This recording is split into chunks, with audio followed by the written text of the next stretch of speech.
Okay. Wow. Wow. Wow. I just finished watching episode 3 of Mushoku Tensei Jobless Reincarnation, season 2, The Abrupt Approach. And what a fantastic episode. But before I dive into that, I need to go back to the last episode review for a minute. I think I may have been a little too hard on that episode regarding some animation stuff, especially when I watched it again before. So what I've been doing is that before I watch the new episode, I just watch the old episode to go into the new episode. And I think I was a little hard on it. I have high expectations for Mushoku Tensei, as you all clearly know. And episode 2 wasn't that bad. I think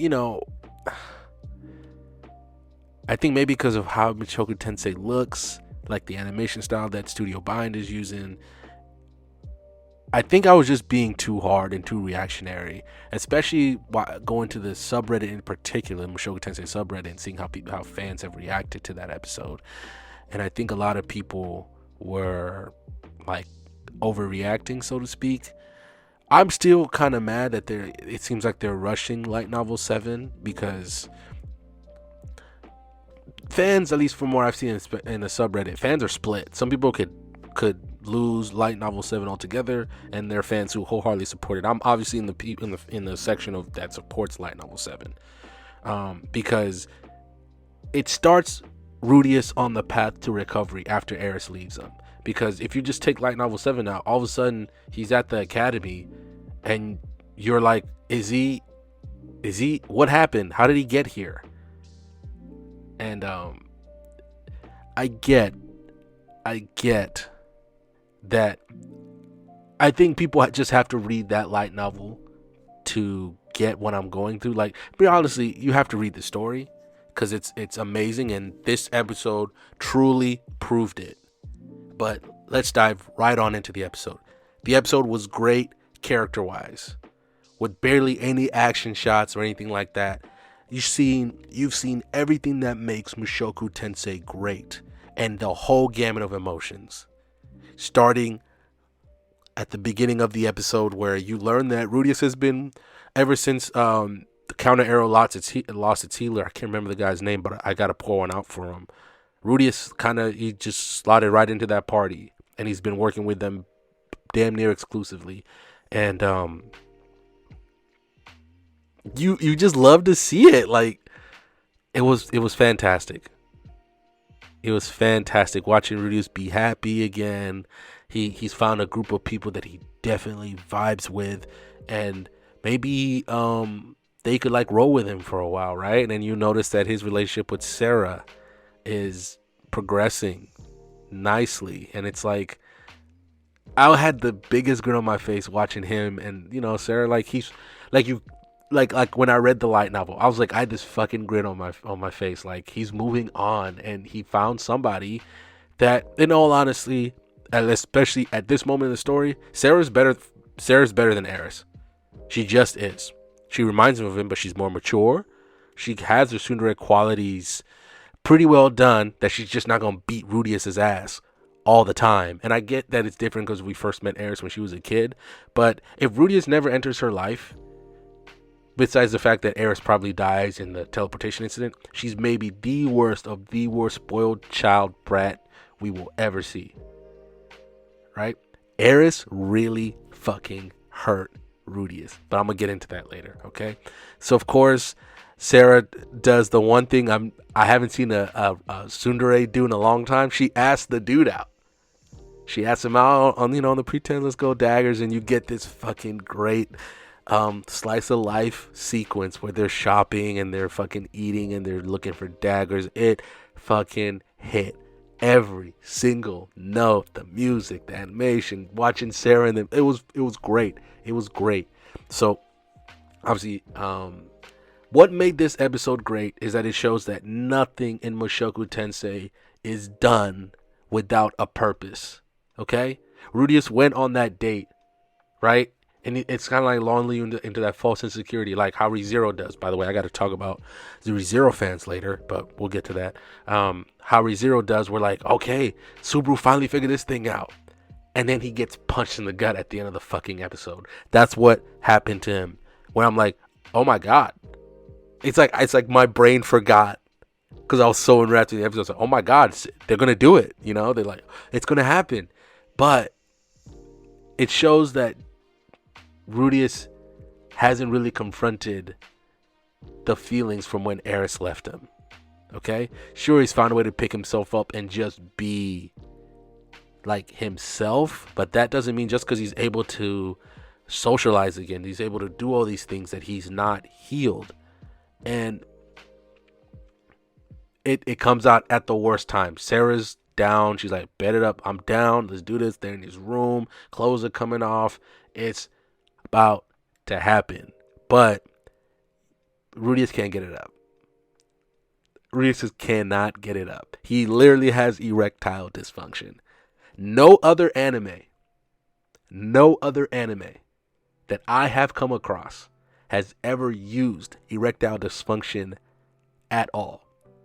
I don't even know if that's like a trope. Like ED, I can't believe it. Like every time I think about Mushoku Tensei, like I said, nothing is done without a purpose. This shit, Eris leaving him, this isn't just about, God, I'm skipping too far ahead because I know I want to say this. I wrote down notes because it was that important. So the worst part is that obviously it doesn't go down because, you know, shit happens, and Sarah fucking leaves, right? Because she's embarrassed. She's back in full tsundere mode and saying all that shit. And then the last word that she says before she leaves, she's like, awful. And she leaves. And then it gets to the one thing that I hate about tsunderes, right? Is that they're bad at communication. But for once, I don't blame the tsundere. Sarah is just like an innocent bystander in this, right? And that's why I say I wanted to mention it in the first episode review. But Sarah is one of the most tragic figures in the story, through no fault of her own. But we're going to get into her later. This is going to be a long one, so get ready for that. Rudius goes and gets faded. Then Soldat comes in, and God, Soldat's being his usual dick self. I fucking hated Soldat when I read it. When I met him in the fucking web novel, I met him in the fucking light novel. Was he in the web novel? No, he was not in the web novel. I don't think so. But I fucking hated him. But he's there for a purpose.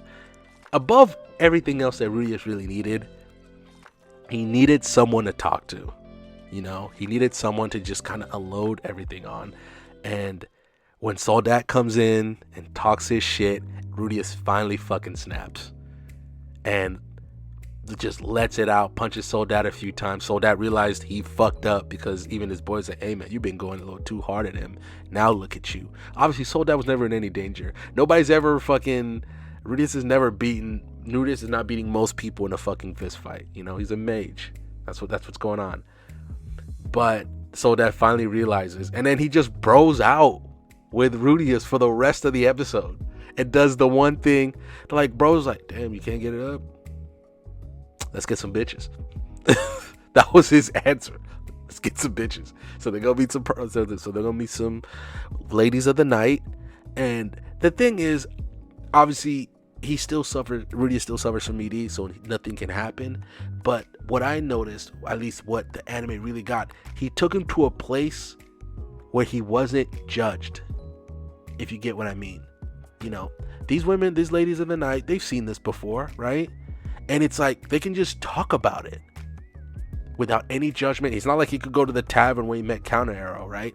And do all that. They just talk about it. Elise, who, like, nice little nod, that girl who fell in the previous episode and like skinned her knee, and Rudius just like, here's some healing magic. Get the fuck up. Go on, go play. Like, it was her sister, and she's like, hey, thanks for that, like, you're a gentleman, blah blah blah. But she doesn't judge him, and they like try to solve it. And no, Soldat, and the one thing about Soldat is that he doesn't claim to know more than he knows, you know. So he's like, okay, so working with a lady of the night didn't work. Let's get fucked up, because I can't tell you of how many times in college I did that for a friend, where we're just like, you know what, let's tackle this shit later. Right now, let's just get you feeling better. So they get fucked up. They wake up in the morning. Rudius is still kind of drunk. And then, they walk out, and that's when they have that talk. That labyrinth analogy that Soldat uses was perfect. Basically, he was saying, like, hey, maybe you went too fast with Sarah. Maybe kind of work it up. Like, Sarah was down. Obviously, we saw that. Sarah was down. But, like, just get to know her better. And like, make sure that Sarah was ready, but you clearly weren't ready. So let's work on that. So then he lets Rudius kind of be a drunk idiot, right? The only problem is that Soldat doesn't stop him when he goes too far. And Suzanne, once again, the GOAT, even though I think she says like 2 sentences the whole fucking episode. Of course, Sarah hears Rudius being fucking wild because he's drunk and he's talking some shit to Sarah, right? Or else about Sarah, which I just think is because he's drunk, right? Because he's trying to be like macho and bravado because, Soldat's there. Sarah hears it, and rightfully, Sarah's mad, and she runs over, she slaps him, and she throws the dagger. She throws the dagger on the ground and walks away. And Suzanne just says, that was way too far. And it fucking crushed me. Fucking crushed me. This episode takes you through all the emotions. You're happy as hell watching Rudius and Sarah go on their little date. You're sad as fuck, like you're shocked, and you're like, damn, you're sad because Rudius can't get it up, and he loses Sarah. And then you're like, okay. Then you get like understanding, maybe start getting pepped up again, because Soldat's like, all right, fuck it, let's get fucked up and get some bitches. Like, I'm sorry I'm cussing so much, but like, that's the way. Like, I want to convey that feeling to you. And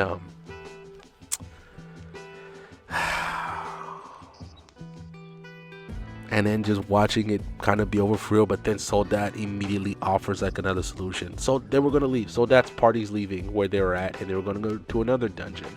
And he offers Rudius a chance to go with him. And Rudius takes the offer, realizing that he's lost everything. Also, Soldat coming up clutch and stopping Rudy from killing himself after losing Sarah. But I can't keep holding off any longer. Sarah, like I've said before, is one of the most tragic figures in Mushoku Tensei. Maybe one of the more tragic figures I've come across in anime, because it's not what it's like. She was basically the rebound, but she didn't deserve to be. Anybody in the community will tell you, at least a lot of fans are like, I know she's not officially part of Rudy's harem, but she's a part of his harem. Like, I think in a wiki they call her like Blonde Mama, which it's like every time I see Sarah, it was like dreading because I knew what was coming. And maybe there's another universe where Rudy, like maybe they talk about it and Sarah does her best because she's more mature than Eris, and maybe she would have done something to help him, but they didn't talk about it.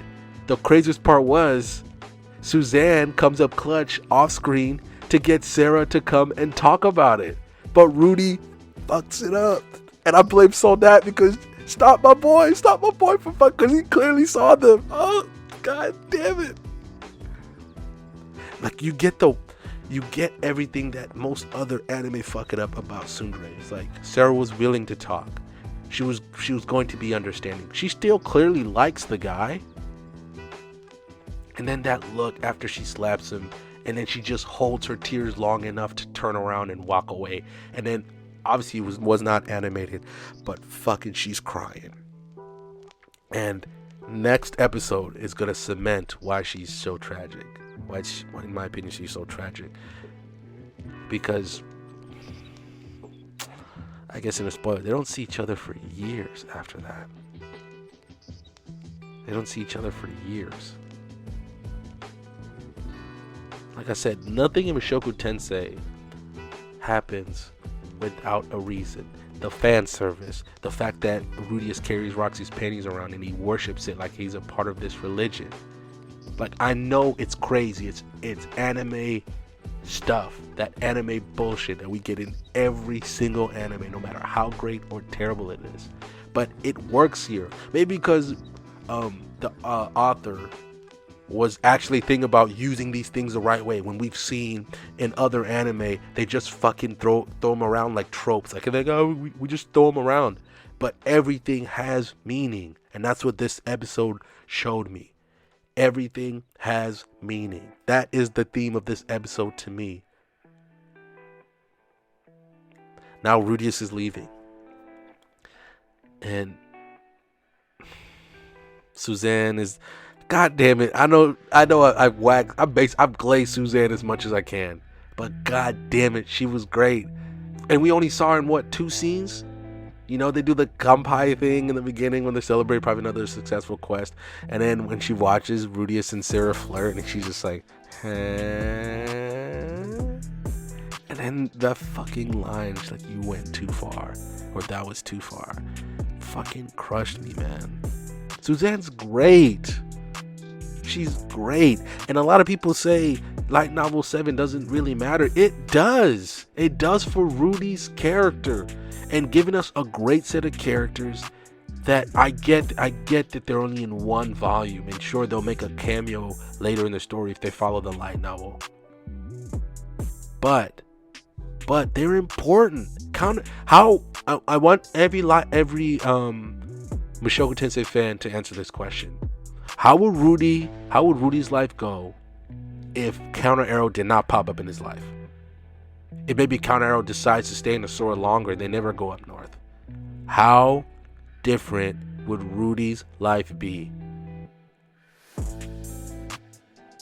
Because I'm telling you, it would be different. We've all had people in our lives that sure, we never had a lasting relationship with them of any kind, but while you interacted with them, they left an impression. Whether it was a teacher, whether it was an important teacher you had in school, or maybe a mentor, or something like. There's plenty of people who could feel that, have that lasting impression on you, and they change your life, even though maybe you don't realize it at the time. That's what Counter Arrow is to Rudy. That's what Sarah is to Rudy.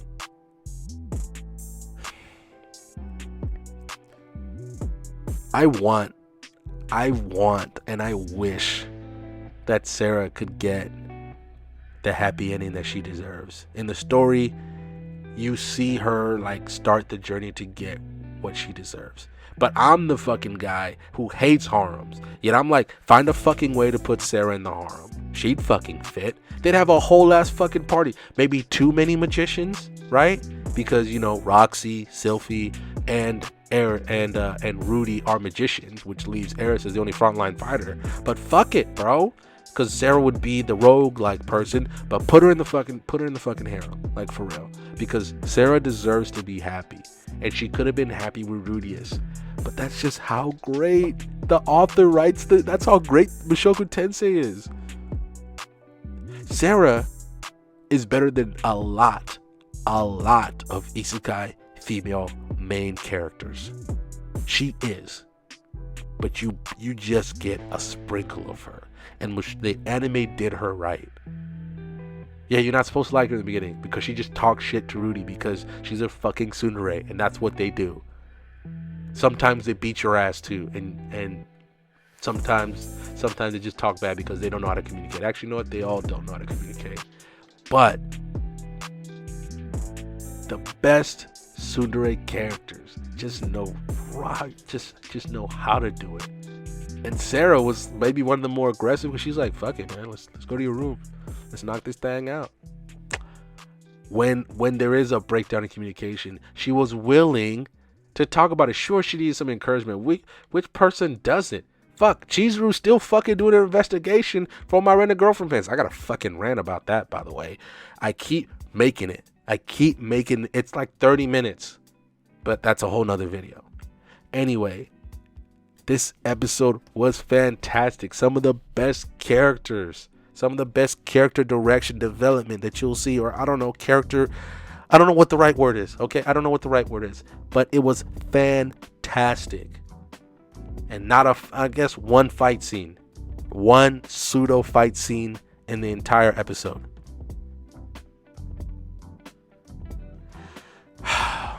Anyway, guys, please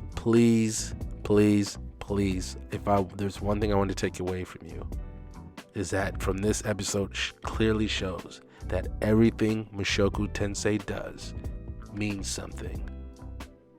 Every single thing. Plus, after the credits, we see, I don't know how to say her name. Is it Elena? I can't say her name, but she's basically, no, I'm gonna save that for later. But she's the girl who gets ran through in season 2 when you follow Roxy for a little bit. And like I said, everything Mushoku Tensei has a meaning. So yeah, she basically trades her body for information. But remember, everything Mushoku Tensei does has a meaning. So yeah, it was really nice to see her. And ooh boy, things are coming together, huh? Things are really coming together. So next week, episode 4, Letter of Invitation, I expect some fucking more heartbreak to follow up the end of this episode. But my God, what a fucking episode. This is why I love Mushoku Tensei. It's not the fight scenes. The story's great, but it's fucking characters, man. Every character gets their just due. They really do. And I understand. Oh, you're like, what about Timothy, the leader of Count Arrow? You know what I fucking mean when I say that statement. But my God, what an episode. What an episode. I will see you guys next week. Hopefully this will be a part of a double feature with another reaction I'm doing. I'm trying to do at least one reaction a week while I work on my bigger videos, so kind of give you guys, some more stuff. Plus, thank you for supporting me as I get over 300 subscribers. It's been weird, like just kind of all of a sudden I got a little bump. So I don't know how the algorithm works, but it was thanks for the support. I don't know what else to say, but this review has gone on long enough, and I tried my best to not just talk about the entire episode because god damn it was so good. It was so good. Next week, hopefully we get to see Rudy and Soldat's party throw down, because I would love to see that. I would love to see how Rudy works. Rudy works some more, because I still need some action with Mushoku Tensei, but boy, do they nail them character scenes. All right, next week, episode 4, the Letter of Invitation, which is probably where Rudy gets his invitation to the Roanoa Magic Academy. So things are definitely picking up, and he's gonna meet a special someone at the Magic Academy. So, oh boy, see you guys next week. Double feature with this video, one reaction video a week. I think I've covered everything. Plus maybe a little something special coming down the road. That's all I'm going to say. I don't know why I'm talking like this, but see you guys. Bye. Thank you for listening or watching or however you're consuming this. Take care of yourselves. See you guys. Bye.